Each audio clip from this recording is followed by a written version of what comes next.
അയ്യപ്പേട്ടാ, ഇന്നലെ ഹൈക്കോടതി സർക്കാരിനോട് ഒരു ചോദ്യം ചോദിച്ചു. റോഡ് നിർമ്മാണത്തിൽ നിങ്ങൾ വിദഗ്ധരാണ് എന്നാണല്ലോ മുൻപ് പറഞ്ഞിരുന്നത്, ഇപ്പോഴും അത് പറയുന്നുണ്ടോ എന്നാണ് ചോദിച്ചത്.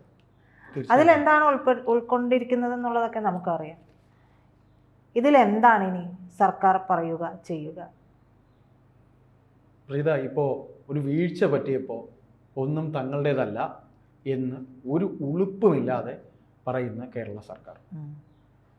നിങ്ങൾ മനസ്സിലാക്കണം, ഈ കണ്ട മലപ്പുറത്തെ റോഡ്, ഈ പറയുന്ന പാത പൊളിഞ്ഞു വീഴുന്നില്ല എന്നുണ്ടെങ്കിൽ ഈ പറയുന്ന റിയാസ് എന്ന മഹാന്റെയും മുഖ്യമന്ത്രിയുടെയും ഫ്ലക്സ് വെച്ച് ഇത്രയും ഒരു ആഘോഷം, വലിയൊരു ആഘോഷം നടത്താൻ പ്ലാൻ ചെയ്തിരുന്നതാണ്. അത് നമ്മൾ പറയുമല്ലോ, നിലാവുണ്ടെന്ന് കരുതി ഒരുപാട് കക്കാൻ ഇറങ്ങിയാൽ അവസാനം അതിന് പിടി വീഴും. ഇത് കക്കാൻ ഇറങ്ങി എന്നല്ല നമ്മൾ ഉദ്ദേശിക്കുന്നത്. ഇതിൽ പിഴവ് പറ്റിയിട്ടുണ്ട് എന്ന്, ഞങ്ങൾക്ക് റോഡ് നിർമ്മാണത്തിലാണ് വൈദഗ്ധ്യം എന്ന് പറഞ്ഞ ദേശീയപാത അതോറിറ്റിക്ക് ഇപ്പോഴും അത് പറയാനുള്ള ആത്മവിശ്വാസമുണ്ടോ എന്ന് ഈ പറയുന്ന കേരള ഹൈക്കോടതി ചോദിക്കുമ്പോൾ,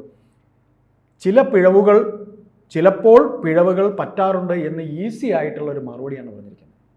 അതുകൊണ്ടെല്ലാമായോ ഇതിപ്പോൾ ആ സംഭവം നടക്കുന്ന സമയത്ത് ഒരു കാറ് എങ്ങോട്ടോ ഉണ്ടായിരുന്നു. ആ കാറിൻ്റെ മുകളിൽക്കിടെയാണ് ഇതൊക്കെ വീഴുന്നത്. അപ്പോൾ ഇതിൽ ഒറ്റ കാര്യമേ നമുക്ക് പറയാനുള്ളൂ. കേന്ദ്രത്തിൻ്റെ വിഹിതത്തിൽ ചെയ്യുന്നൊരു കാര്യമാണ്. അപ്പോൾ കേന്ദ്രം ഏർപ്പെടുത്തിയിരിക്കുന്ന ഇതിൽ ചുരുക്കെഴുത്ത് ഇത്രയാണ്: കേന്ദ്രം ഏർപ്പെടുത്തിയിരിക്കുന്ന ഒരു കൺസ്ട്രക്ഷൻ കമ്പനി, ഈ കൺസ്ട്രക്ഷൻ കമ്പനി ഇലക്ട്രൽ ബോണ്ടായിട്ട് ഇന്ത്യ മഹാരാജ്യത്തുള്ള എല്ലാ രാഷ്ട്രീയ പാർട്ടിക്കാർക്കും കാശ് കൊടുത്തിട്ടുണ്ട്. BJPക്കാണ് ഏറ്റവും കൂടുതൽ കാശ് കൊടുത്തത്. ഇലക്ട്രൽ ബോണ്ട് കൊടുക്കുന്നവർ അത് പറയണം എന്ന് കോടതിയിൽ പോയ വാദമൊക്കെ ഉണ്ടല്ലോ. ആരാണ് ഇലക്ട്രൽ ബോണ്ട് കൊടുക്കുന്നത്, വാങ്ങുന്നതിൻ്റെ കണക്ക്, കൊടുക്കുന്നതിൻ്റെ കണക്കൊക്കെ വേണമെന്ന് പറഞ്ഞിരുന്നു. ഏതായാലും വാങ്ങിയതും കൊടുത്തതിൻ്റെയും കണക്ക് BJP മുതൽ ഇങ്ങേയറ്റം CPI വരെ ഈ കാശ് കിട്ടിയിട്ടുണ്ട്. അന്ന് ഈ കേരളം ഭരിക്കുന്ന CPM എന്ന് പറയുന്ന പാർട്ടിയുടെ അന്നത്തെ ജനറൽ സെക്രട്ടറി സീതാറാം യെച്ചൂരി പറഞ്ഞിരുന്നു, ഈ പറയുന്ന CPM എന്ന് പറയുന്ന പാർട്ടി ഈ പറയുന്ന ഇലക്ട്രൽ ബോണ്ടൊന്നും വാങ്ങരുത്. മേഘ കൺസ്ട്രക്ഷൻ കമ്പനി എന്നൊരു കമ്പനിയാണ് ഈ പണി നടത്തിയിട്ടുള്ളത്. അപ്പോൾ ഒരു ഉദാഹരണം പറഞ്ഞാൽ, കളവ് നടത്തുന്നവൻ തൻ്റെ കളവ് പിടിക്കപ്പെട്ടാൽ പറയരുത്. അതിനൊരു കറക്റ്റ് ഒരു സൂചിക കൃത്യമായി പിടിക്കുന്ന ഒരു പോയിന്റ് ഉണ്ട് എങ്കിൽ അവിടെ കൊടുക്കേണ്ടത് കൊടുത്ത് അവൻ്റെ വായടച്ചാൽ പിന്നെ അവൻ മിണ്ടില്ല. കിട്ടുന്നതിലൊരു വീതം. ചില കമ്പനികളിൽ ചിലർ നല്ല വെട്ടിപ്പ് നടത്തി പോകുന്ന ടീമുകളുണ്ടാവും. ഹൈറാർക്കിയിൽ മേള് മുതൽ താഴെ അറ്റം വരെ ഉള്ളവർക്ക് കൊടുക്കേണ്ടത് കൊടുത്ത് പോയിട്ട് ഇവൻ വെട്ടിയാൽ പിന്നെ അവർക്കൊന്നും ചെയ്യാൻ കഴിയില്ല. അവർ ചോദിക്കുമ്പോൾ പറയും, പിടിക്കപ്പെട്ടാൽ ഞാൻ എല്ലാവർക്കും കൊടുത്തിട്ടാ നിന്നെന്ന് പറയും. അപ്പോൾ എല്ലാവരും കൂടി പിടിയിലാവും. അതുകൊണ്ട് അതേപോലെ ആ ഒരു ചെറിയ ഉദാഹരണം പോലെയാണ് ഈ മേഘ കൺസ്ട്രക്ഷൻ കമ്പനി ഇന്ത്യ ഒട്ടുക്ക് ഈ പറയുന്ന കൺസ്ട്രക്ഷൻ വർക്ക് നടക്കുന്നുണ്ട്. ഈ കൺസ്ട്രക്ഷൻ വർക്ക് നടത്തുന്ന ഇവരായതുകൊണ്ട് തന്നെ ഒരു പിഴവ് വരുമ്പോൾ ഇവർക്കൊന്നും പറയാൻ പറ്റില്ല. രണ്ട്, നമ്മുടെ കേരളത്തിലെ കാര്യത്തിലേക്ക് വരുമ്പോൾ, ഈ കിഫ്ബി പദ്ധതി വഴിയാണ് ഈ കാശ് 5600 കോടി രൂപ കിഫ്ബി വഴിയാണ് ഈ റോഡ് വികസനത്തിന് ഇവർ ചെലവാക്കിയിരിക്കുന്നത്. ഈ 5600 കോടി രൂപ കേന്ദ്രത്തിൽ നിന്ന് കിട്ടും. അപ്പോൾ കിഫ്ബി വഴി എടുക്കുമ്പോൾ ആ കാശ് ആരാ കൊടുക്കുക? നമ്മളാണ് കൊടുക്കേണ്ടി വരുന്നത്. അതാണ് ഇവർ പറയുന്നത്. ടോൾ ഏർപ്പെടുത്താൻ പോകുന്നു, അത് ചെയ്യാൻ പോകുന്നു, ഇത് ചെയ്യാൻ പോകുന്നു എന്നൊക്കെ പറഞ്ഞ് അതെല്ലാം പൊതുജനത്തിൻ്റെ കഴുത്തറുത്ത് കൊല്ലാനുള്ള ഒരു പരിപാടിയാണ്. എന്നിട്ട് 5600ന്റെ കാര്യം പിന്നെ ഈ പറയുന്ന രീതിയിൽ കിട്ടി എന്ന് പറയുമ്പോഴും 12,000 കോടി രൂപയുടെ ചെലവിതിലുണ്ടായി എന്ന് പറയുന്നു. അങ്ങനെ നമ്മൾ ഈ 5600 കോടി രൂപയിൽ 25% ഈ പറയുന്ന രീതിയിൽ കിഫ്ബിയുടെ ചില ഉടമ്പടി പ്രകാരം അടയ്ക്കേണ്ടതാണ്, തിരിച്ചടക്കേണ്ടത്. ആ തുകയാണ് നമ്മൾ ഇന്ന് പിടിക്കുന്നതെന്ന് പറഞ്ഞ് ഈ 12,000 കോടി ഇതിൽ ചിലവെന്ന് പറയുകയും കടമെടുക്കുന്നതിന് ഒരു പരിധിയുണ്ട് എന്ന് നമുക്ക് കേന്ദ്രത്തിൽ നിന്ന് കടം ഒരു ഇത്ര രൂപ എടുക്കുകയാണെങ്കിൽ, ഇപ്പോൾ ഞാൻ പറയട്ടെ, ഞാനൊരു ഇത്ര രൂപ ശമ്പളക്കാരനാണ്, എനിക്ക് ഒരു വായ്പ എടുക്കുന്നത് 6000 രൂപയുടെ വരെയൊക്കെ എനിക്ക് എടുക്കാൻ പറ്റുള്ളൂ. ഈ എടുക്കാൻ പറ്റുന്ന കടം എടുക്കാവുന്നതിൻ്റെ പരിധി കഴിഞ്ഞ് വീണ്ടും ഞാനൊരു 6000 രൂപ ചോദിക്കുന്നു, അല്ലെങ്കിൽ പോട്ടെ ഒരു 5000 രൂപ ചോദിക്കുന്നു. അപ്പോൾ നിങ്ങൾക്ക് ഇനി 5000 രൂപ തരാൻ പറ്റില്ല. നിങ്ങൾക്ക് കടമെടുക്കാവുന്നതിനൊരു പരിധിയുണ്ട്, ആ പരിധിക്കപ്പുറം ചെയ്യാൻ പറ്റില്ല. അപ്പോൾ ഇത്തരത്തിൽ നോംസ് ആൻഡ് കണ്ടീഷൻ നിൽക്കുന്ന സമയത്ത് കേന്ദ്രത്തിന് ഇവർക്ക് വെറുതെ കുറ്റം പറയാൻ കഴിയും. കേന്ദ്രത്തിൽ നിന്ന് എടുക്കാൻ പറ്റുന്ന അത്രയും കാശ് ഇവരെടുത്ത് ഈ നാഷണൽ ഹൈവേക്ക് ചിലവാക്കുന്നുണ്ടെങ്കിൽ ഈ കേന്ദ്രം തരേണ്ട കാശാണെന്ന് പറഞ്ഞ് ആശാ വർക്കർമാർ ഇങ്ങനെ നടത്തിക്കേണ്ട കാര്യം. ഈ ആശാവർക്കർമാരെ സമരം നടക്കുമ്പോൾ ഇവരെന്താ പറയുന്നത്? നിങ്ങൾക്ക് 7000 രൂപ തരണമെന്നുണ്ടെങ്കിൽ കേന്ദ്രം തരണം. അപ്പൊ കേന്ദ്രത്തിന്റെ ഈ കാശെടുത്താണ് ഈ കണ്ട റോഡ് വികസനം നടത്തിയിരിക്കുന്നത്. അല്ലെ, നമ്മൾ ചോദിക്കുന്ന തെറ്റുണ്ടോ? കണക്കുകൾ പറഞ്ഞ് കൺഫ്യൂഷൻ ആക്കുക. ഇപ്പൊ ചേട്ടൻ പറഞ്ഞല്ലോ ആശമാരുടെ സമരം. ആശമാർക്ക് കേന്ദ്രം കൊടുക്കേണ്ട 937 കോടി അത്ര അടുത്ത് എന്തോ കേന്ദ്രം കൊടുക്കാനുണ്ട്. പക്ഷെ അത് കേന്ദ്രം കൊടുത്തതാണ് 4 തവണയായിട്ട് ഇത് കൊടുത്തു. ബാലൻസ് ഒക്കെ നേരത്തെ കൊടുക്കാനുണ്ടായിരുന്ന കുടിശ്ശിക തുക ഉൾപ്പെടെ 5 തവണയായിട്ട് ഇതെല്ലാം കൊടുത്തു തീർത്തു. കണക്ക് ചോദിച്ചപ്പോ അണ്ണാക്കി പിരിവെട്ടി. അതായത് ഇതിൽ വന്നിരിക്കുന്ന ഈ നാഷണൽ ഹൈവേ അതോറിറ്റി നമ്മളിപ്പോൾ ഒരു വികസനം വരുമ്പോൾ സ്ഥലം എടുക്കും.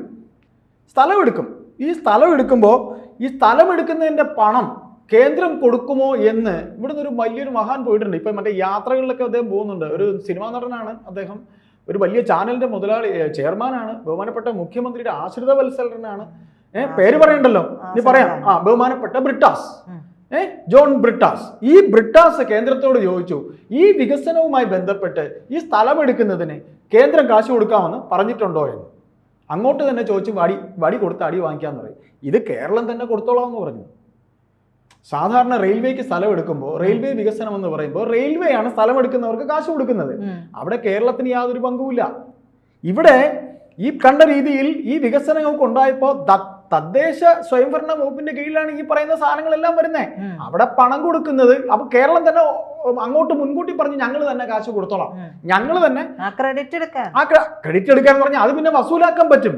ഇപ്പൊ കിഫ്ബി വഴി നമ്മൾ കടം എടുത്തിട്ട് അത് നിങ്ങളെയും എന്നെയും ഒക്കെ കഴുത്തറുത്ത് തിരിച്ചെടുക്കുന്ന രീതികൾ, അതായത് ജനത്തിനെ പിടുങ്ങി അത് തിരിച്ചെടുക്കാനുള്ള സംഭവം. ഇപ്പം ഒരു ക്രെഡിറ്റ് എടുക്കാൻ വേണ്ടിയിട്ട് സ്ഥലം എടുക്കുന്നതിന്റെ കാശ് കൊടുക്കുന്ന അത് തിരിച്ചു കിട്ടാത്ത വഴി കാണാതെ സർക്കാർ ഇത് ചെയ്യില്ല.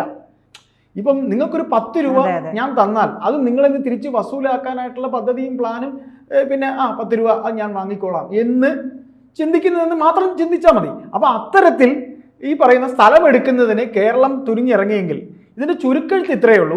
ഈ പറയുന്ന സ്ഥലത്തുകൂടെ റോഡ് പോകുമ്പോൾ അല്ലയോ സ്ഥലവാസികളെ സ്ഥലത്തിന്റെ വില കൂടും. ഇവിടെ സ്ഥലത്തിന്റെ വില കൂടുമ്പോൾ അതനുസരിച്ച് ആ സ്ഥലത്തിന്റെ വിലക്കനുസരിച്ച് എവരെയെന്ന് സർക്കാരിന് തിരിച്ചു പിടിക്കാനുള്ള വകുപ്പുകളൊക്കെ ഉണ്ടല്ലോ എന്ന് ഈ വരെ പറഞ്ഞു പറ്റിച്ചു. ശരി, ആയിക്കോട്ടെ, സ്ഥലത്തിന് വില കൂടുകയോ അതെന്ത് വേണോ ഉണ്ടായിക്കോട്ടെ.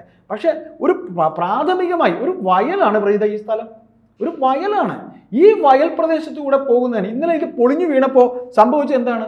ഈ മണ്ണെല്ലാം കൂടെ വെട്ടി മാറ്റിയിട്ട് എത്രയെങ്കിലും ഉയരത്തിൽ, എൻ്റെ കണക്ക് പറഞ്ഞു കഴിഞ്ഞാൽ നമ്മൾ ശരിക്കും 45 മീറ്റർ വീതിയിലാണ് ഈ റോഡ് പോയിരിക്കുന്നത്. അത്രയും വീതിയിൽ ഇനിയും മണ്ണ് കൊണ്ടിടണം. അപ്പൊ ഒന്ന് ആലോചിച്ച് നോക്കി. അപ്പൊ ഇതൊക്കെ എന്ത് കോടതി ചോദിച്ചല്ലോ, അതുമായി ബന്ധപ്പെട്ട പരിശോധനകളൊക്കെ നടത്തേണ്ടതല്ലേ? അതൊന്നും നടത്താതെയല്ലേ? അതാ പറഞ്ഞ പ്രാഥമികമായി ചെയ്യേണ്ട. ഇതിപ്പോ നമ്മളൊരു പഴഞ്ചൊല്ല് പറയുമല്ലോ, നമ്മൾ കളിവീടുണ്ടാക്കി കളിക്കുക എന്ന് പറയും. ഇപ്പൊ മണ്ണ് കൊണ്ടൊരു കളിവീടുണ്ടാക്കി കളിക്കുന്നതിന് ബേസ്മെന്റിന്റെ ആവശ്യമില്ല. അപ്പോൾ സർക്കാർ കേന്ദ്രത്തിന്റെ കാശ് എടുക്കുക, വെച്ചിട്ട് ഇവർക്ക് പേരുണ്ടാക്കുക, എന്നിട്ട് പറയുക കേന്ദ്രം അനുവദിച്ച കാശിനേക്കാളും ഞങ്ങൾ കാശിറക്കി, നിങ്ങളെ അങ്ങ് രക്ഷിക്കാൻ വേണ്ടി ഇറങ്ങിയതാണ്. ഇപ്പോൾ ഇന്നലെയൊക്കെ ഇറങ്ങിയ പ്രസ്താവനകൾ കേട്ടാൽ പ്രതിപക്ഷം റെഡിയായിരിക്കുന്നു ഞങ്ങളെ പറയാനെന്ന്. അല്ലയോ സാർ, ഞങ്ങൾക്ക് ചോദിക്കാനുള്ളത്, നിങ്ങൾ ഈ പറഞ്ഞ കാര്യങ്ങളൊക്കെ കൃത്യമായിട്ട് കണക്ക് ഈ പറഞ്ഞ് കൺഫ്യൂഷൻ, ഇപ്പൊ ഈ പറഞ്ഞത് തന്നെ നമ്മൾ ഈ പറയുന്നത് തന്നെ ജനങ്ങൾക്ക് മനസ്സിലായിട്ടുണ്ടോ എന്ന് നമുക്ക് സംശയം ഉണ്ടാവും. കാര്യം അത്തരത്തിൽ പറഞ്ഞു പറ്റിക്കുകയാണ്, കൺഫ്യൂഷനാണ്. കാര്യം എന്ന് വെച്ചാൽ ഇത്ര രൂപ പിന്നെ ഞങ്ങൾ നിങ്ങൾക്ക് വേണ്ടി കോൺട്രിബ്യൂട്ട് ചെയ്യുന്നു, കേന്ദ്രം തരുന്നില്ല. കേന്ദ്രം തരുന്ന കണക്ക്, ഇതിന് നാഷണൽ ഹൈവേ അതോറിറ്റിക്ക് കേന്ദ്രം കൊടുത്ത കണക്ക് ഇവർ ആദ്യം പറയണം. 2, ഇവരുടെ കോൺട്രിബ്യൂഷൻ പറയണം.